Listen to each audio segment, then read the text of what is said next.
Class 7th good morning dear students. जैसा कि आपका चार्ट इन एक्सेल में मैंने आपको प्रैक्टिकल का क्लास करवाया था, जिसमें आपको हमने बेसिक कंपोनेंट्स के बारे में आपको बताया था, चार्ट के बारे में कि चार्ट का यूज़ क्या होता है, चार्ट हम लोग कैसे क्रिएट करते हैं। और आज के प्रैक्टिकल सेशन में, आज के वीडियो में हम लोग देखेंगे इस प्रैक्टिकल सेशन में, यहाँ पर आप जैसे कोई भी चार्ट आप क्रिएट करना चाहते हो तो आप वो चार्ट क्रिएट कैसे करोगे। तो सबसे पहले हम लोग क्या करेंगे, माइक्रोसॉफ्ट एक्सेल ओपन करेंगे। तो यहाँ से हम लोगों ने क्या किया, माइक्रोसॉफ्ट एक्सेल ओपन किया। ठीक है, एक्सेल ओपन हो रहा है। एक्सेल ओपन होने के बाद यहाँ पे सबसे पहले आपको क्या करना होता है, एक डेटाबेस क्रिएट करना होता है। तो डेटाबेस हम लोग एक क्रिएट करते हैं। सपोज दैट यहाँ पे इस कॉलम को हम लोग रखते हैं रोल नंबर। ठीक है, तो यहाँ पे हम लोग इसको क्या करते हैं, रोल नंबर,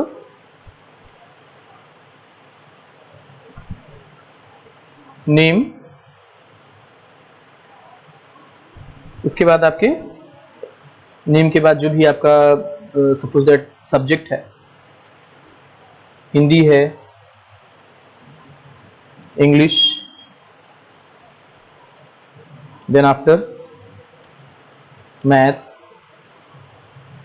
ठीक है, तीन ही सब्जेक्ट लेते हैं। तो यहाँ पे मान लीजिए रोल नंबर में हम लोग देते हैं 1, नेम में कोई भी नाम लेते हैं, मान लीजिए रवि। हिंदी में इसको मिले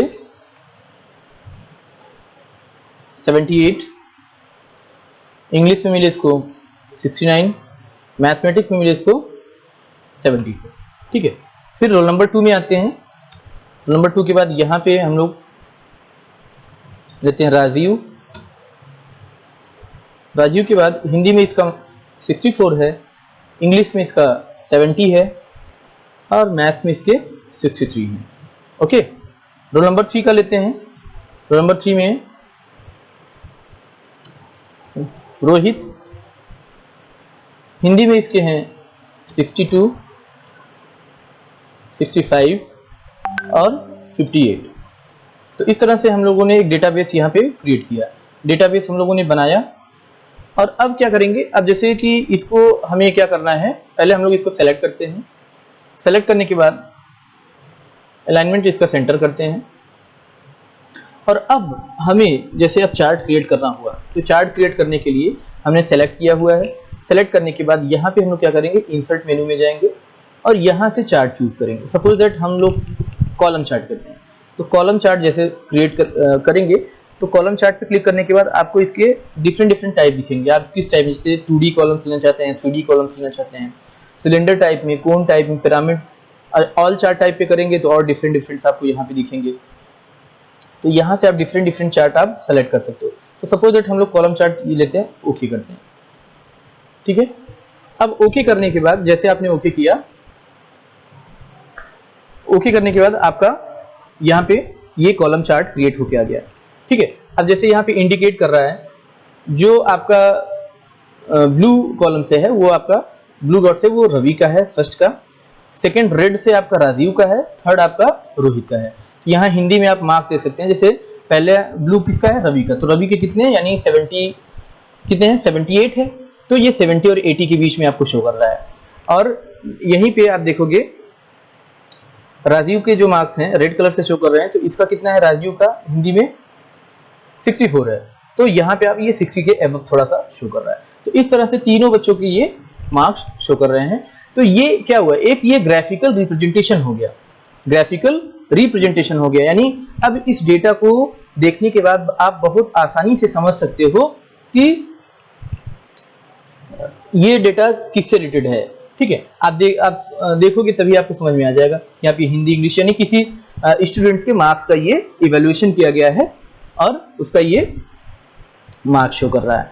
तो डियर स्टूडेंट्स, इसी तरह से आप यहाँ पे क्या कर सकते हो, सेलेक्ट करने के बाद आप डिफरेंट टाइप के चार्ट्स को, यानी दूसरे चार्ट्स को भी आप सेट कर सकते हो। अभी हमने कॉलम किया, आप लाइन चार्ट भी कर सकते हो। ठीक है, लाइन चार्ट में आप इस तरह का देखिए, आप इसी डेटा का आपका एक लाइन चार्ट भी शो होकर के आ गया। तो इस तरह से आप पाई चार्ट भी कर सकते हो। यहाँ पे आप पाई चार्ट शो करना चाहते हो तो पाई चार्ट सेलेक्ट कर लो, ये आपका क्या हो गया, एक पाई चार्ट भी आ गया, आप यहाँ पे पाई चार्ट दे सकते हो।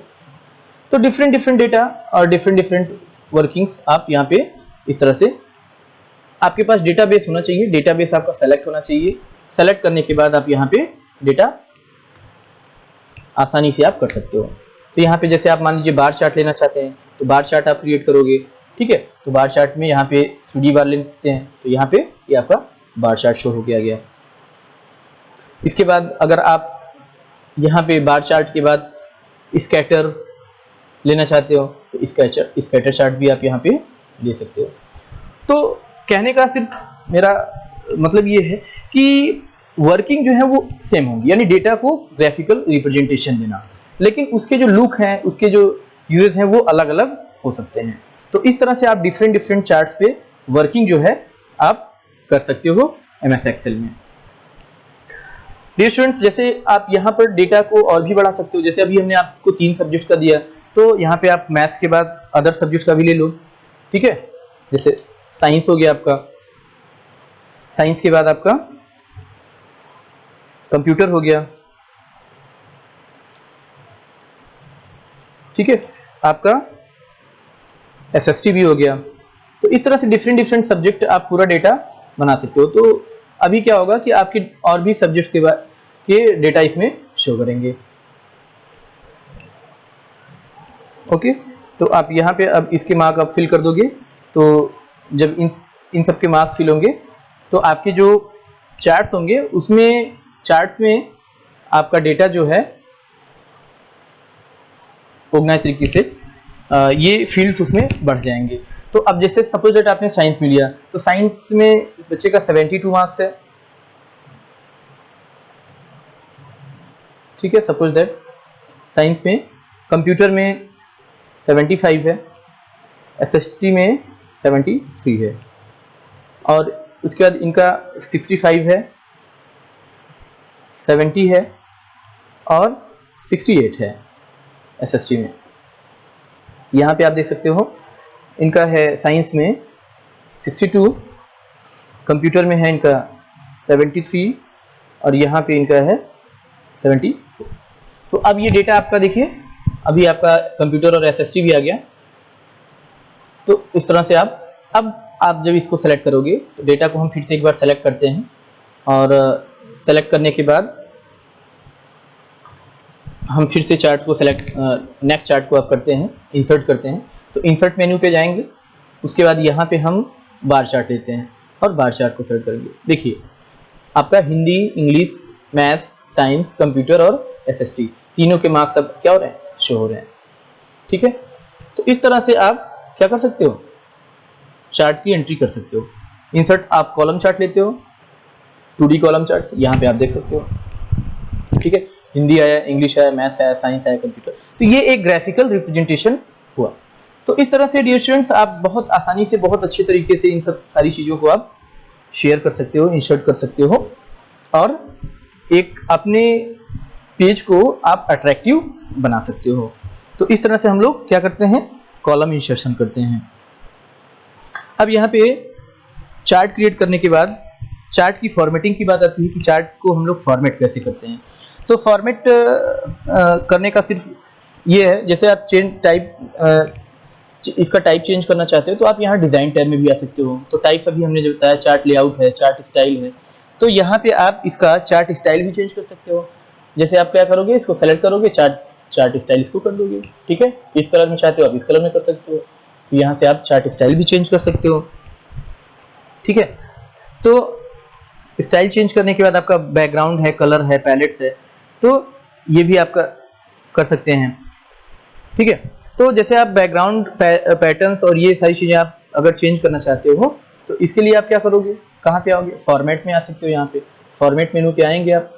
फॉर्मेट मेनू के बाद अब इसमें आप क्या करना चाहते हो, फॉर्मेट प्लॉट एरिया है, ठीक है, अलाइन है। तो सबसे पहले आप इसको, जैसे आपने सेलेक्ट किया, सेलेक्ट करने के बाद शेप फिल है, ठीक है, अलाइन है। तो शेप फिल में आप कलर अगर आप देना चाहते हो, जैसे ये है, शेप फिल में ये चेंज हो गया, ठीक है। शेप आउटलाइन है, आउटलाइन में अगर आप चेंज करना चाहते हो, ठीक है, तो यहाँ से आउटलाइन भी चेंज कर सकते हो, ये आउटलाइनिंग का हो जाएगा।